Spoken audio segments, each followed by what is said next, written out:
escape and get the first down. That right there, you know, they went for it. I didn't really have a problem with that because I didn't have a lot of confidence in our kicker making the field goal. It probably would have been 40-something yards. So at least, yes. But that was the ball game right there, pretty much too. If we don't get that first down, and it very much was. And he, I don't know, probably did a lot of things that were by chance. But in that game, with the situation of both teams' offense were, for the most part, doing quite well, you had to, in most instances, keep on going for it. Mm-hmm. Let's talk about that play at the goal line. You talked about your feelings on it, and you know, a lot of people out there in the local media and national media are on Tennessee's side. Oh yeah. As far as that being a touchdown, and that's a lot of times we don't get that support, especially from the national media, but they seem to be on the Vols' side. But looking at that referee, the line judge, from where he was, you know, there's a rule in college football. You know, he blew the play dead. I don't know if he blew his whistle, had his whistle in his mouth, if you notice when he ran up through there, going like this. If the whistle wasn't detected, it was on, you know, till after he crossed the goal line. Now, exactly. Did that line judge not blow his whistle when he ran up through there and stop the play? I sure didn't hear. Right. So there was no indication from fans that I could tell either. But that is a rule that they can rule it, the play's dead, and it's not reviewable. So. And they said that as forward progress. Well, they didn't really blow the play dead, so he should have gotten the forward progress. I didn't know that for maybe a split second he may have been stopped. I don't know. What do you think? I mean, from where that line judge was on the sideline, I don't know how he could see that, though. I mean, there'd been no way, not from where he was at. Right, and he did, you know, he stopped it, but,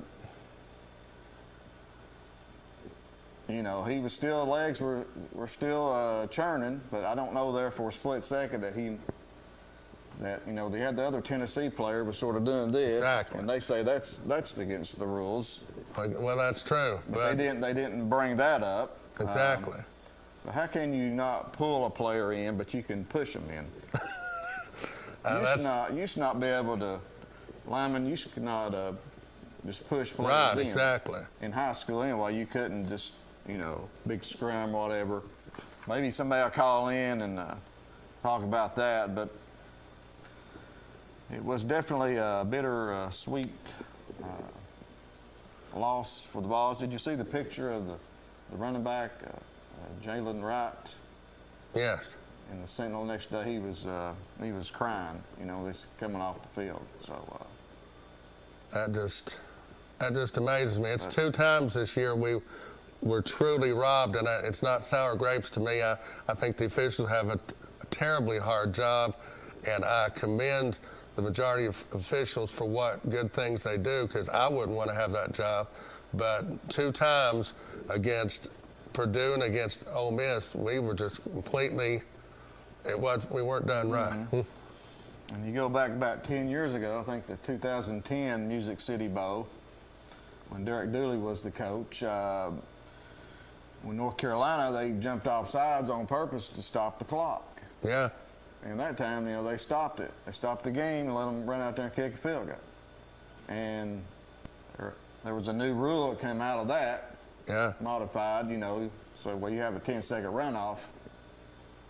You do something like that now, but it wasn't that the case then. I was probably the maddest I've ever been at a Tennessee game that night against North Carolina when they did that. So, and I just wonder, this play here, I wonder if it'll modify a rule for this. At least ought to be reviewable. Exactly. I think I was at a school reunion that night, and they told us that we had won, and then said we hadn't won. And I was like, what in the world happened? And I didn't even get to see that game in, you know, regulation in its entirety. Had to watch it the next day. But I couldn't believe that. And another play that season against LSU when we thought we'd scored, but we had 15 players on the field. Exactly. So that was correct call there. But one thing I wanted to ask, and you know this, if you have too few players on the field, is that actually a penalty?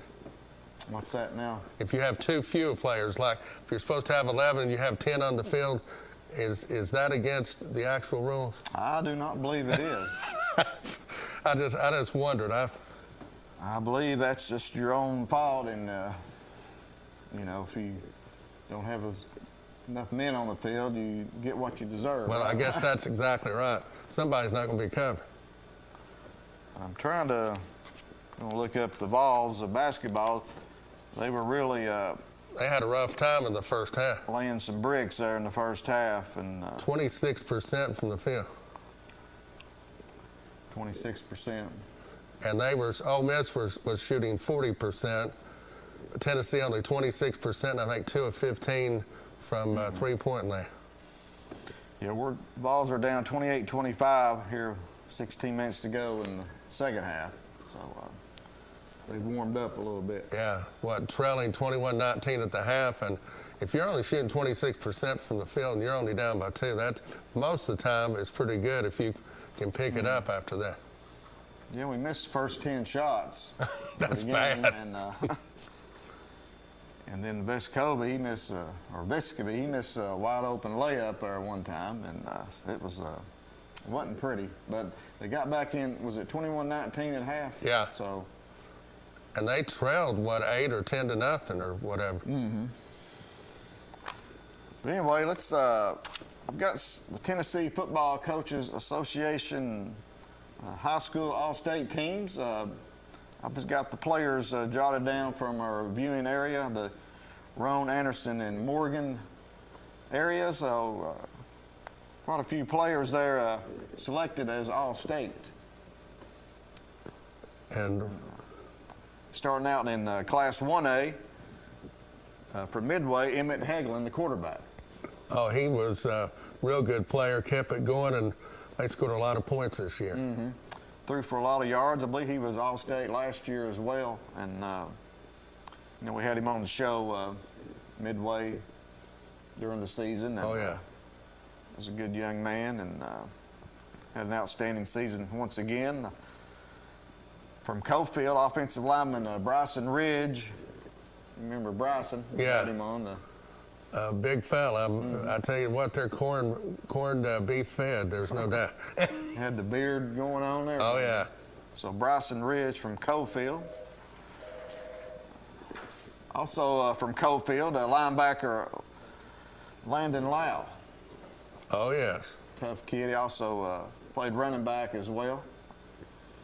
And 2 players from Oakdale, a defensive lineman, Eloy Vera, and an athlete for Oakdale, Nehemiah Cooney, selected All-State for the Oakdale Eagles. Glad to see those guys from relatively small schools getting a lot of good recognition. And Oakdale had a historic season, won their first playoff game and also played their first playoff game at home. So, oh, yeah.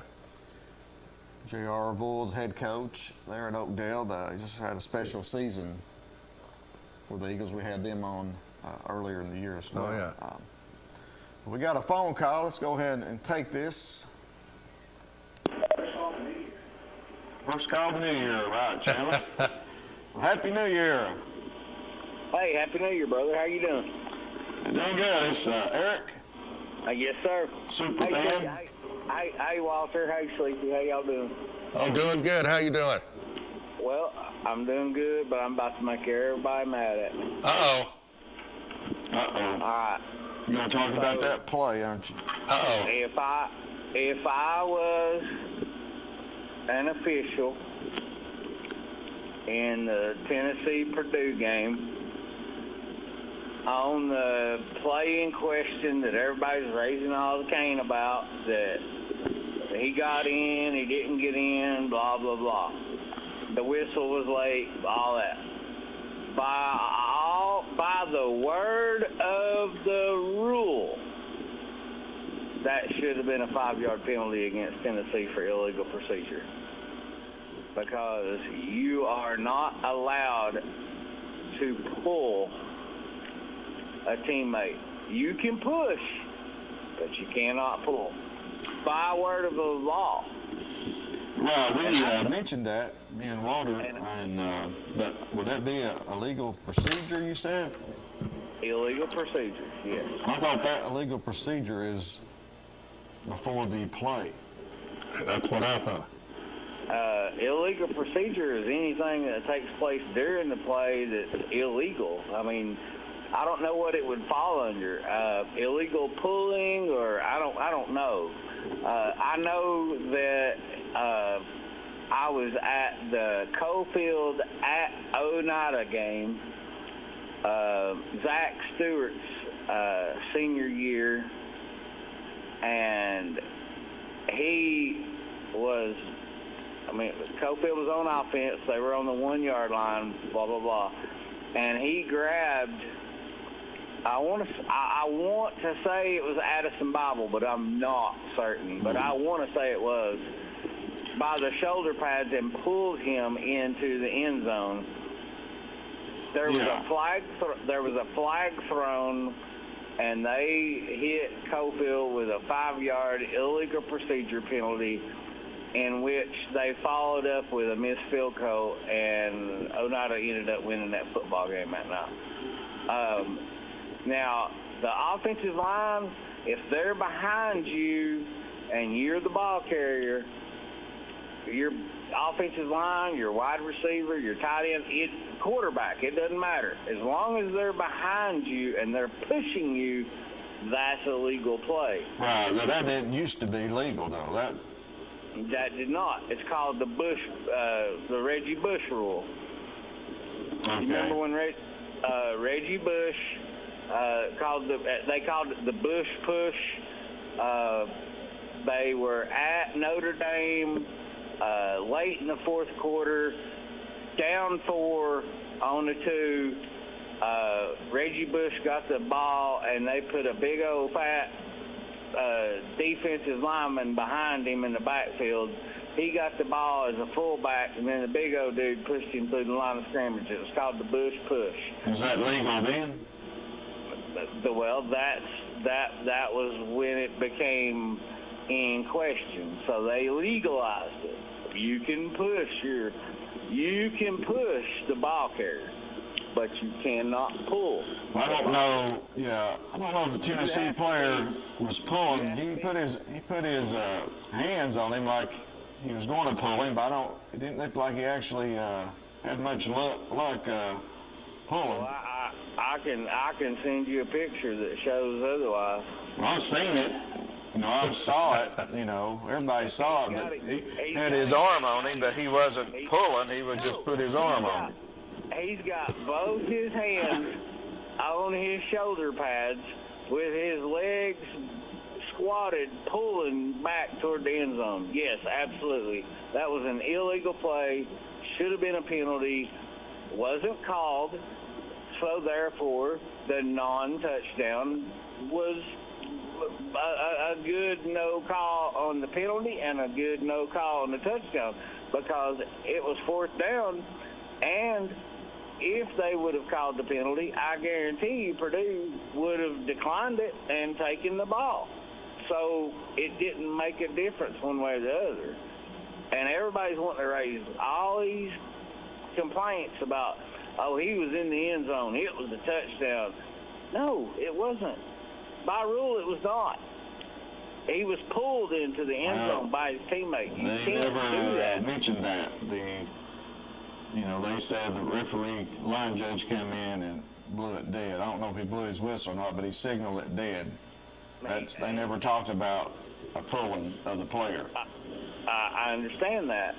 But I'm just saying, as a rules guy, which I like to, think I'm decent at knowing the rules. You can't do it. I've seen the penalty called. You can't pull a player. You can push, but you can't pull. And it was clear as day that he was pulled. That's a penalty. Well, they didn't throw a flag on it, so it was not a penalty. Well, no, exactly. And it wasn't a touchdown either. It was a touchdown. Oh, yeah. It was definitely a touchdown. Well, I guess we're just going to have to agree to disagree on this one, because I'm telling you, if the flag had been thrown like it should have been, it would have been a penalty and a decline, it would have been a decline penalty. And Purdue would have still got the ball on the 1 yard. They didn't beat us, though. We lost that game earlier, That was just happened. But we should have won that game at least in the regulation, getting field goal range. I don't know what Heupel was doing on that. I put all the blame of that on Hooker, too. There's 2 straight plays that went deep. He needed 10 yards to get a field goal. And I agree 100%. And I was screaming the same thing at the TV. I was like, why in the world are you throwing the ball deep when all you need is 15 yards? You need 15 yards. You need 8 yards on this play, 7 yards on your next play. Save your time out and keep the field goal. My nickname for Coach Heupel is Go-Go Gadget, because he don't know how to slow down.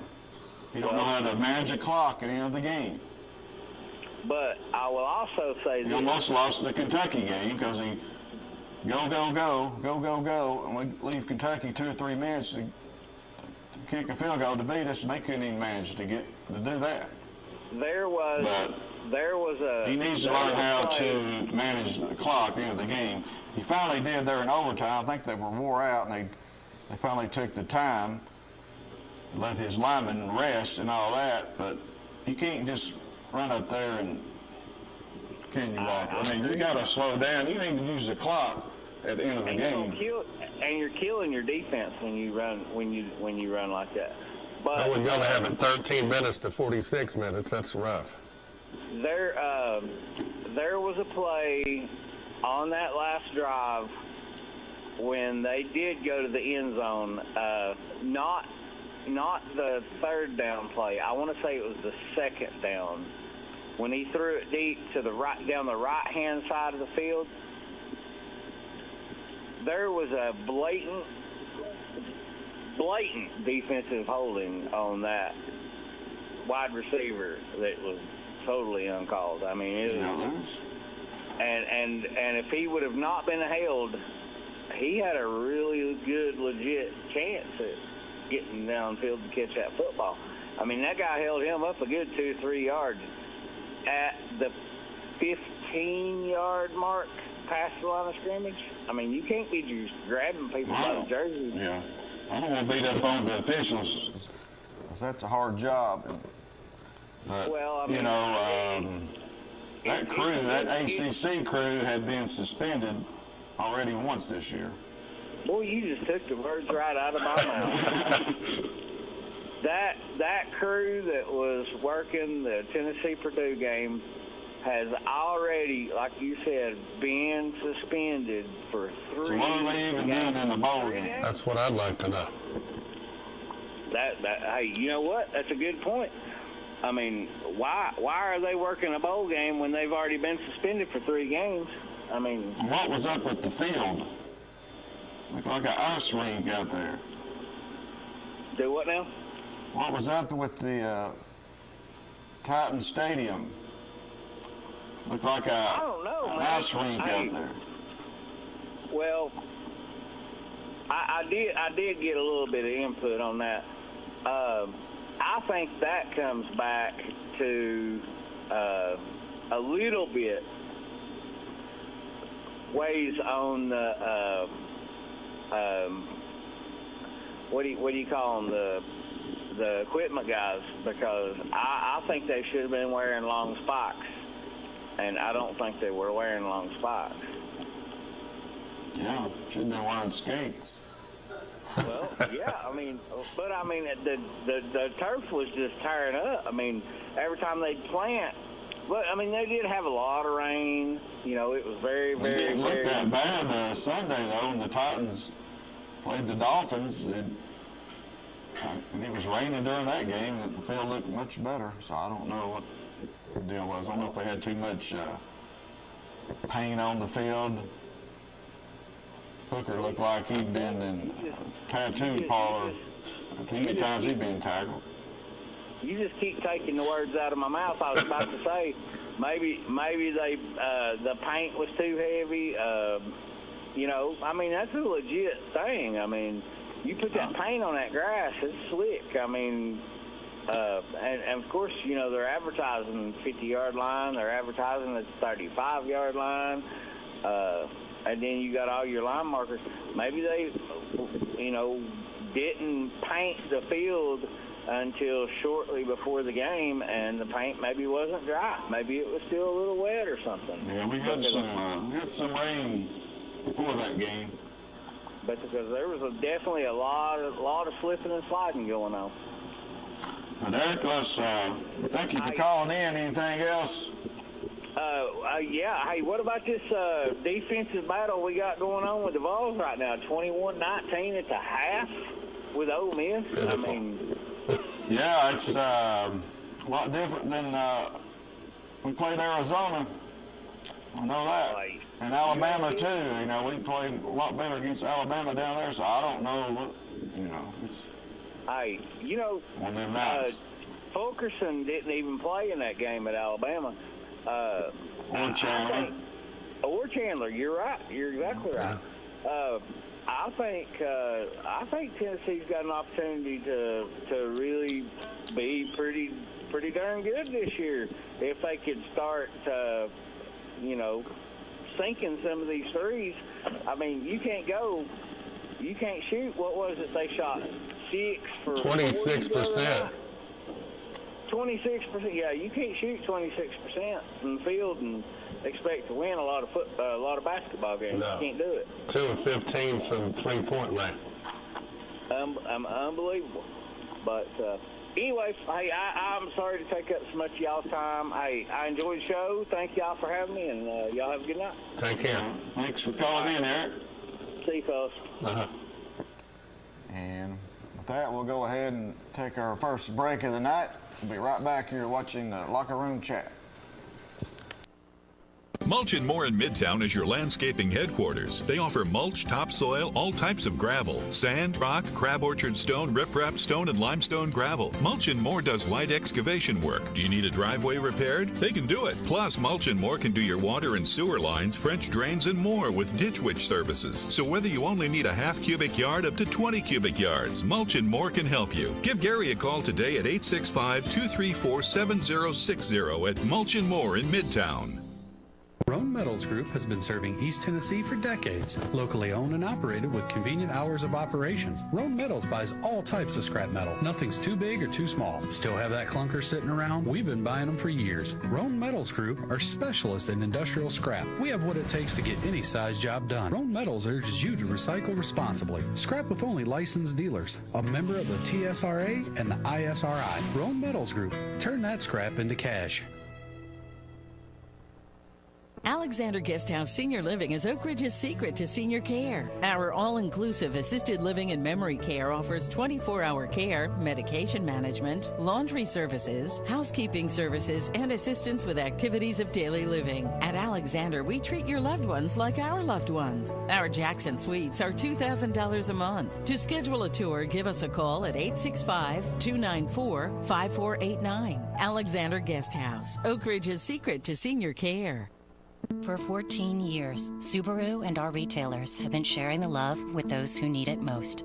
Now Subaru is the largest automotive donor to Make-A-Wish and Meals on Wheels, and the largest corporate donor to the ASPCA and National Park Foundation.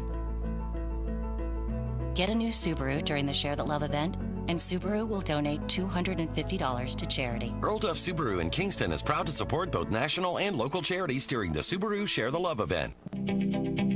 At OEB Law, our home is your home. And your family is our family. And down here, family takes care of family. Giving back and helping out whenever needed. OEB Law is proud to be from East Tennessee. OEB Law feels like home. Well, welcome back into the locker room chat, and it's 38-38, Ole Miss and Tennessee. 9 minutes to go in the game. They're playing like some of the Ray Mears games from years ago. Defense, defense. That's right, buddy. Ray Mears, he was the wizard, wasn't he? Wizard of Orange. Not to take anything away from any of the coaches we've had, but he's always been my favorite coach. Oh, man, that was great times back then. Jimmy England, Leonard Kosmowski. Yes. Billy Justice. Billy Hahn. Yeah, Rodney Woods. Oh, yeah. King, Grunfeld. Oh, goodness. Mike Edwards. Don Johnson. Can you actually... Larry Robinson. Can you actually believe... black player to play for Tennessee, or is it the SEC as a whole?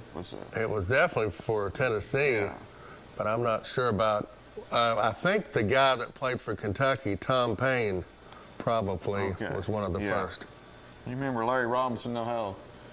Oh, yes. He was thick. He went on to play for the Dallas Cowboys. Oh, Lord, yeah, I did not remember that. Yeah. But he was the captain of the Vols, I believe, his senior year. So, yeah. About 6'6". He had big biceps. He really went in for the rebounds. No doubt about that. Okay, let's go back over this All-State team. We went over the 1A team. Emmett Hegland, Bryson Ridge, Aloha Vera, Landon Lout, and Nehemiah Cooney in 1A, local athletes. In 2A, from Rockwood, defensive back Dom Moran. Hope I'm pronouncing that right. He's the only 2A player in the area from Rockwood Tigers. And 3A, he made it as an athlete from Kingston, and I was glad to see this, was Carson Donathan. Oh, yeah. And we had Carson in on the show that night, and Carson played the linebacker, and he also played the running back. But he made All-State team as an athlete. Well, he is a good athlete. That definitely fits. This is the Tennessee Football Coaches Association All-State football team. From 4A, from Anderson County, running back Gavin Noe. He's just a junior, and he made it last year as a sophomore. He was quite impressive. He did quite well in the one game I got to go to Anderson County when my grandniece was crowned homecoming queen. He had a good game against Catholic. I think they won something like 48-18 or something like that. And he had a real good game in that one. And Gavin had over 1,400 yards, I believe close to 1,500 rushing. He also was last year as well, right around there. And he also plays linebacker as well, so he's a pretty tough kid. He'll be back next year for Coach Gillum and the Mavericks. From 5A, this player's not from our viewing area per se, Ron Anderson and Morgan, but he made it as an athlete from Campbell County at C.J. Allen. Okay. And if you didn't see that kid play, he was a load. He played running back. I believe he played some defense, I'd say, but I know he played running back. But he made the team as an athlete, and his daddy's played at Clinton. Grew up in Claxton, where his dad did, but they in Campbell County now. And a linebacker from Oak Ridge, Jacob Bourbon. So congratulations to Jacob Bourbon, Oak Ridge Wildcats. And 6A, we don't have any schools that play 6A in our area. So let's switch over to high school basketball. You know, we're about in the middle of the season right now, Walter. And it's getting revved up, I guess, started getting revved up again yesterday. Sure did. Started back pretty much, last night. And Chandler's got some scores back there for us, and I know you got some notes, some high school notes, but this is girls right here. Clinton Lady Dragons 10-4 now, or it might be 11-4. They beat Seymour 59-58, and Seymour come into that game 14-2. Seymour, a lot of times, is quite good in basketball, and Clinton in recent times has been pretty good, but Seymour's had a very long tradition of being quite yes. Good. They're in the top 10. I saw in the Knoxville News Sentinel had a little top 10 teams in the area. And I know Sarah Burton had 27 points in that game and helped them in the comeback because they were behind quite a bit of the time earlier in the game. Hardin Valley 69-55 over Anderson County. That was a really competitive game. It's closer than the score indicates. Anderson County girls led at halftime by 1 point, and Hardin Valley was 7-1 coming into that game. Anderson County's won 9 games this year, the girls. They won 4 last year, so they more than doubled it. And Kylie Alvis for Anderson County had 24 points last night. So your cousin. Oh, that's good. Yeah. Glad to hear that. You have to get up there and watch her play. Yes, I am. Campbell County girls over Scott 50-38. Sunbright girls had them in here a few weeks ago. They rolled over Jellicoe 68-26. Midway over Oliver Springs. Coalfield girls 2 points over Greenback. My goodness. Harriman over Wartburg by 5. And Halls over Central. I saw where Ella Tharp for Halls set a career high points scored. Not sure what she had, but they beat Central, and Oneida over Oakdale 56-34. Well, that would, speaking of Halls, I mean, they had a real good prospect years ago, and I'm showing my age. Geraldine Harper, did she play at, well, wait a minute, I might be wrong. Did she play there? I know she coached there. I thought she may have played at Halls, or did she? No, she played at Jeff County. Oh, okay, that's right. She coached at Halls. That's yeah. I got that mixed up a little bit. And she went to Tennessee, Lady Vols, Pat Summit, and well, she might have been Pat Head then. Yeah. And ended up leaving, going to Tennessee Tech. Yeah. She was quite the player. Yeah. She certainly was. Very tall too. So we got the boys here. Chandler, we got more high school boys scores right there. Clinton big over Seymour 90-45.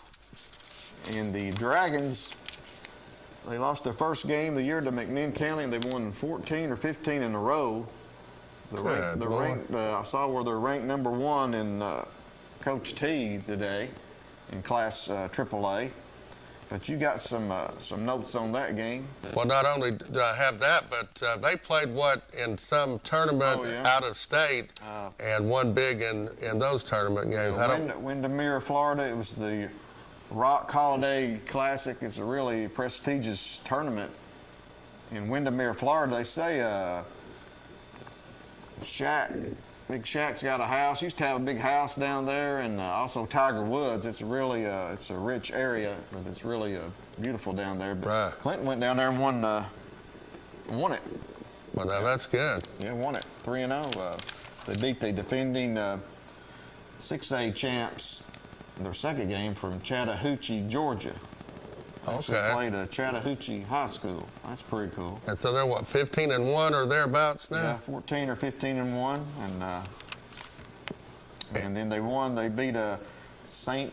Xavier. I think it's St. X. They call them out of Cincinnati, Ohio. Okay. They were able to watch that game, and Clinton really they was up 19-6 in the first quarter. They really came out shooting the ball really well and. End up winning that game comfortably.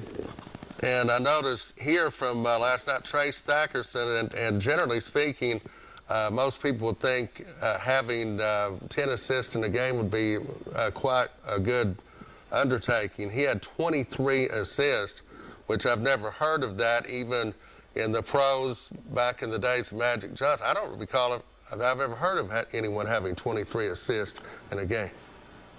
I think the record, I'm not sure, in the NBA, I think somebody had 28, it seemed like, but I might be mistaken. It has to be few and far between. That's an unbelievable sort of thing. And I know that Jackson Garner showed out for the Dragons in the 90-45 win, as he scored 37 in that. And anyway, that sort of blows my mind. He had a single game record of 11 threes, which beat his single game record of 10 previously, and finished with 37 points. I mean, he almost had as many points as, the other team had. Right, and he's shooting about, I saw 43% from three-point range.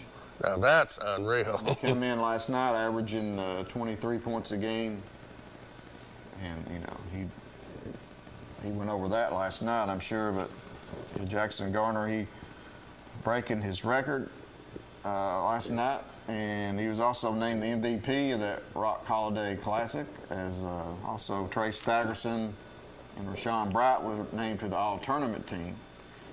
But all those boys played well. I know Jeremiah Blauvelt, I was reading in the Courier tonight, and he led them in scoring the first game, and he had a big game the last game. And Lane Harrison as well.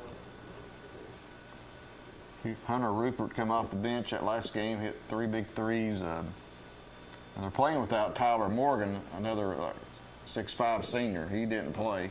My goodness. He's supposed to be getting him back. I hope so.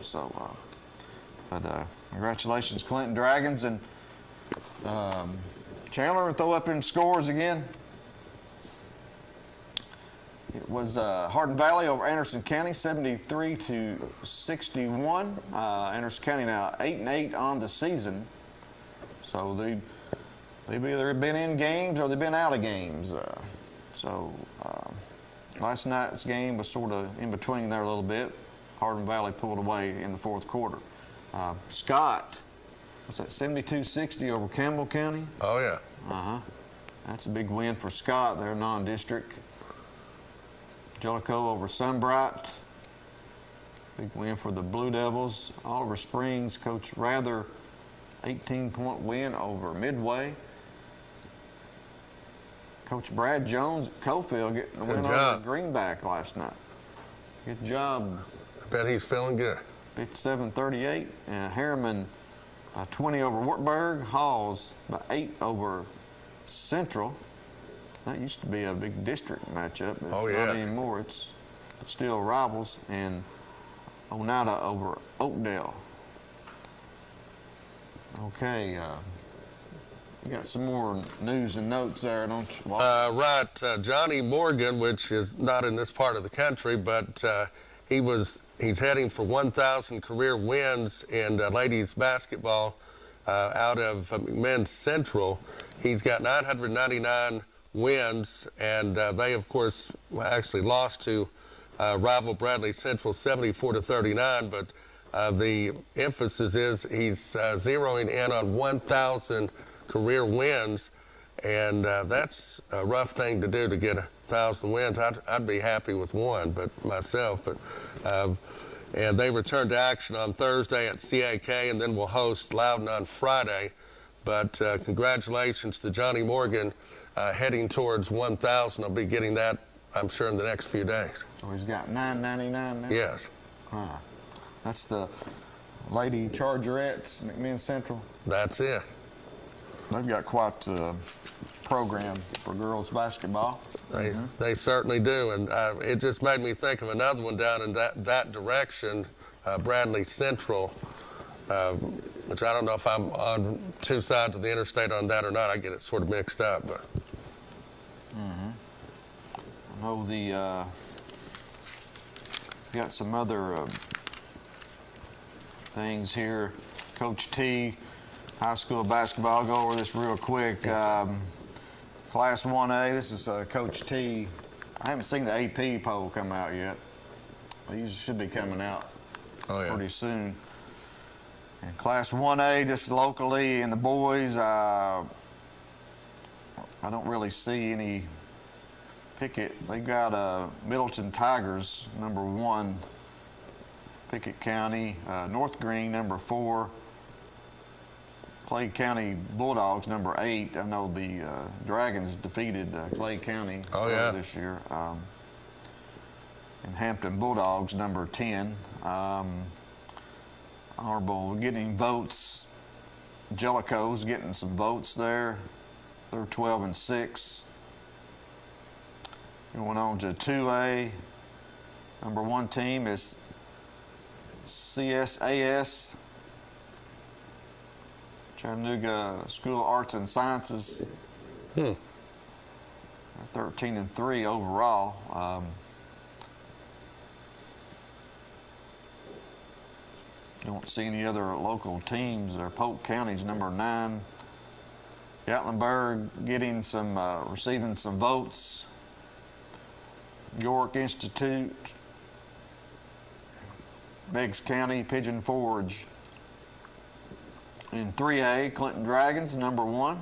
And Coach T, they're supposed to play Fulton tomorrow night.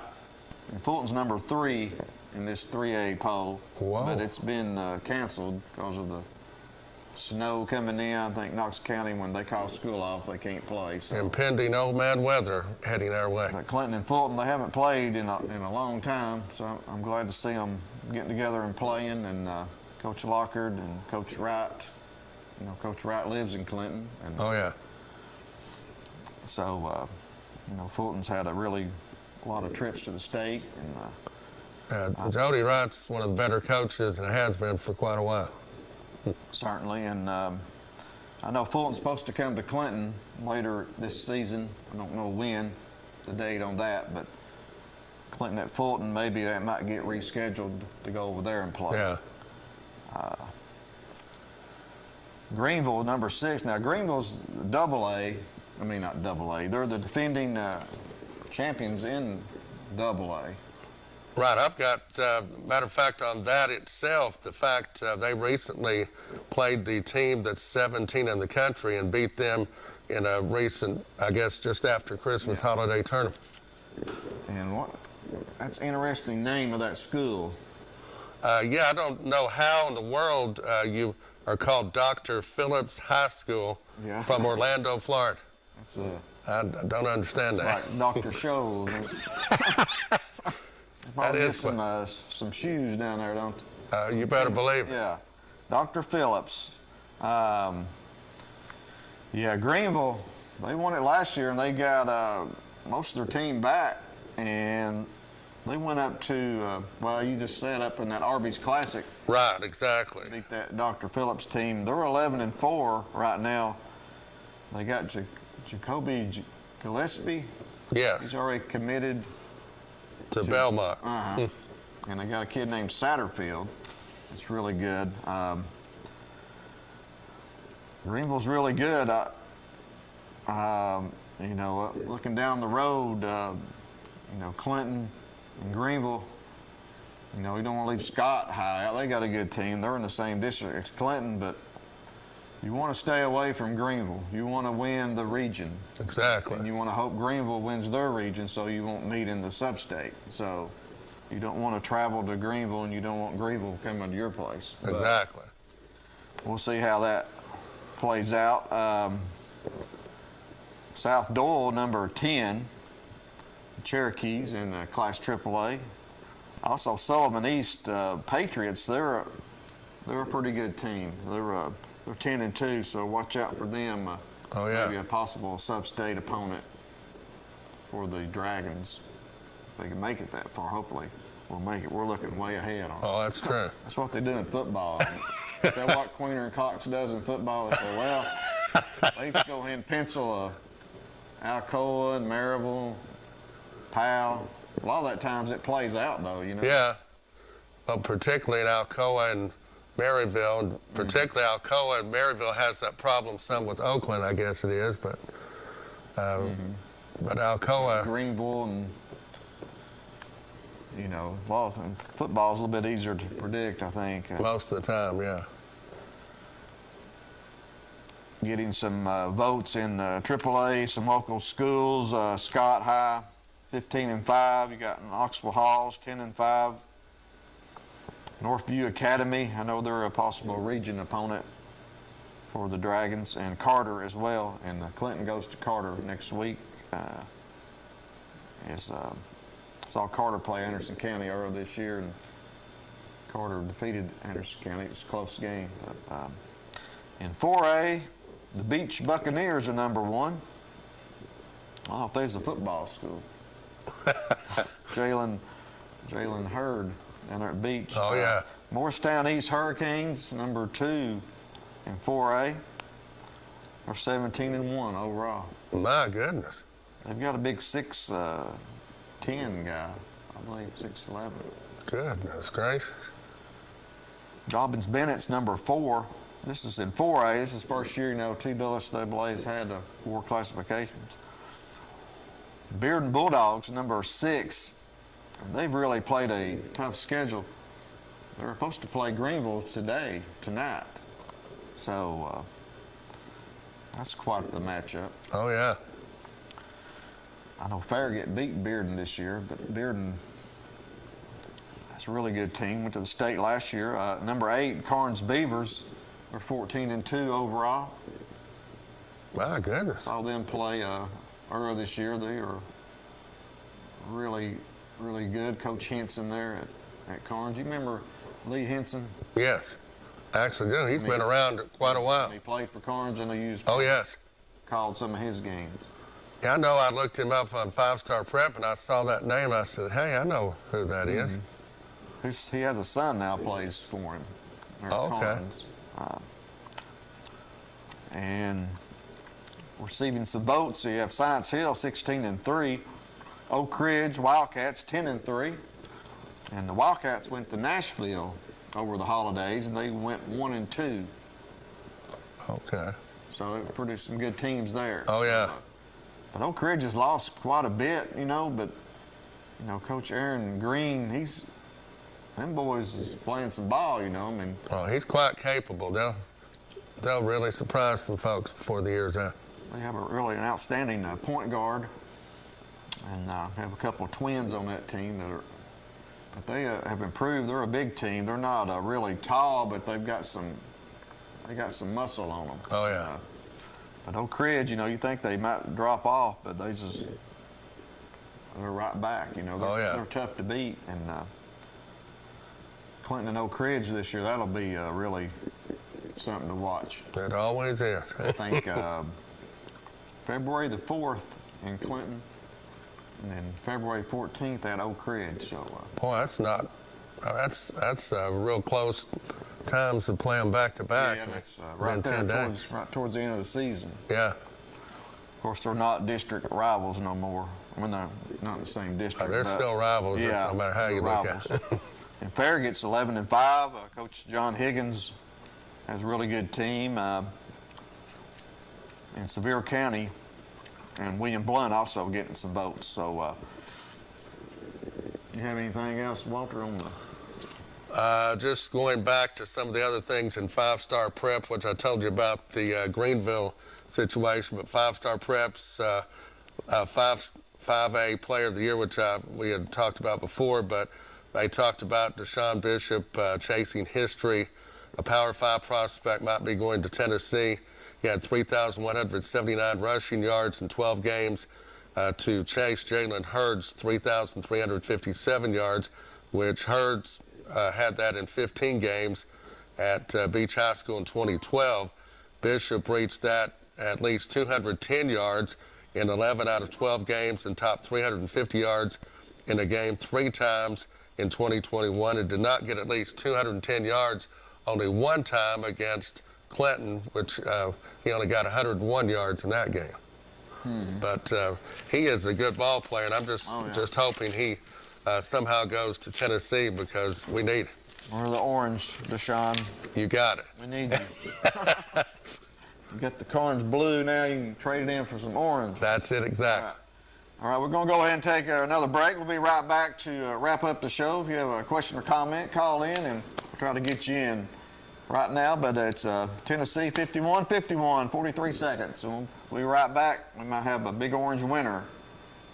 Locker room chat. At OEB Law, our home is your home. And your family is our family. And down here, family takes care of family.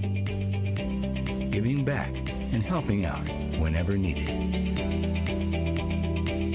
OEB Law is proud to be from East Tennessee. OEB Law feels like home. We treat you like family at RMG. Bring your junk, cars, aluminum cans. We'll buy it on the spot and we'll pay you a lot. We treat you like family at RMG. Yeah, we treat you like family at RMG. We treat you like family. Rome Metals is located just off of Highway 27 between Herman and Rockwood. For 14 years, Subaru and our retailers have been sharing the love with those who need it most. Now Subaru is the largest automotive donor to Make-A-Wish and Meals on Wheels, and the largest corporate donor to the ASPCA and National Park Foundation. Get a new Subaru during the Share the Love event, and Subaru will donate $250 to charity. Earl Duff Subaru in Kingston is proud to support both national and local charities during the Subaru Share the Love event. Alexander Guesthouse Senior Living is Oak Ridge's secret to senior care. Our all-inclusive assisted living and memory care offers 24-hour care, medication management, laundry services, housekeeping services, and assistance with activities of daily living. At Alexander, we treat your loved ones like our loved ones. Our Jackson Suites are $2,000 a month. To schedule a tour, give us a call at 865-294-5489. Alexander Guesthouse, Oak Ridge's secret to senior care. Mulch & More in Midtown is your landscaping headquarters. They offer mulch, topsoil, all types of gravel, sand, rock, crab orchard stone, riprap stone, and limestone gravel. Mulch & More does light excavation work. Do you need a driveway repaired? They can do it. Plus, Mulch & More can do your water and sewer lines, French drains, and more with Ditch Witch services. So whether you only need a half cubic yard up to 20 cubic yards, Mulch & More can help you. Give Gary a call today at 865-234-7060 at Mulch & More in Midtown. All right, we're tied up. Vols 51-51. Triple J just got a defensive rebound. Oh, boy. 9 seconds to play. We got you live update right here. Yes. And Walter, you said you want to talk a little bit about big Walter Nolan? Right. 6'5", 325 defensive tackle. I still want to, what is the word?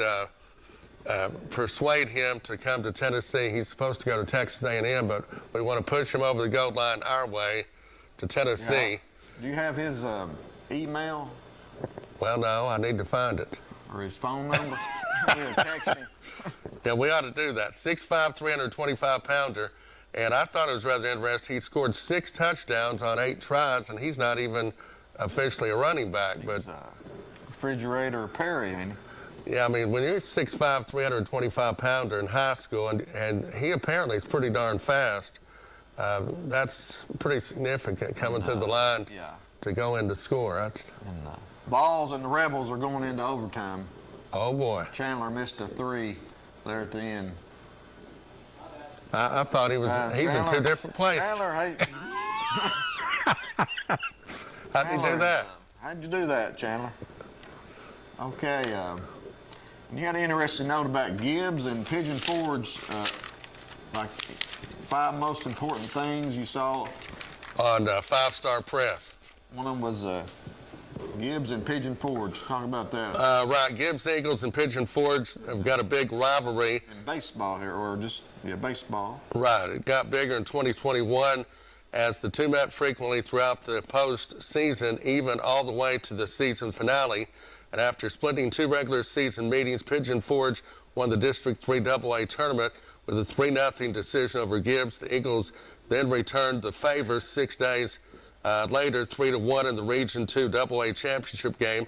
And then the 2 district rivals wound up meeting in the Class AA state championship game. And though it took Pigeon Forge a little more effort and as far as the pitching is concerned, and that gave the advantage to Gibbs, which won a wild title game, final score of 14-8, thanks to 6 runs in the bottom of the 5th inning. Gibbs won the 2nd state championship of their, school history, the first since 2010. Mm-hmm. You know the coach at Pigeon Forge, don't you? His name escapes me at this point. Mike Gwynn. He used to be head coach at Anderson County. Oh, okay. He's at Pigeon Forge now, and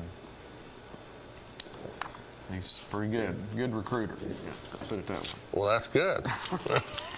Okay, Chandler. We're in overtime. Chandler's got the wrestling pole. And Pigeon Forge probably is in this, and there they are. This is Class A wrestling pole. Greenville, number 1 you can see.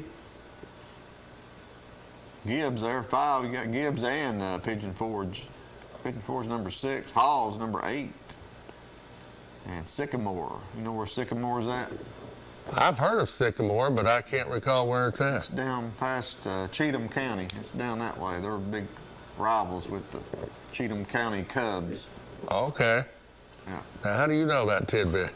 My daughter dates a young man from Cheatham County. Oh, okay. Yeah, so I know all about the Cubs. Well, Cheatham good. County. Yeah. Okay. We got another poll. Yeah. This is the AA Division II poll combined. You got private schools and public. And Cleveland, Baylor. So it's pretty tough right there. That wrestling's a tough sport. Oh, yeah. It's demanding. And where is Anderson County? Matt Sloan, he does a great job there at Anderson County. Oh, yeah. Wrestling. So we've got about 30 seconds left. Walter, anything else before you go and before we go? Not that I can think of. I was going to talk about earlier Mike Edwards, and if he had the 3-point shot, he used to shoot from 29 to 32 feet routinely, and he shot farther out than I've ever seen anybody. Yeah, Greenville Gunner. Yes. And we got 5 seconds. Appreciate you watching Locker Room Chat. We'll see you next week.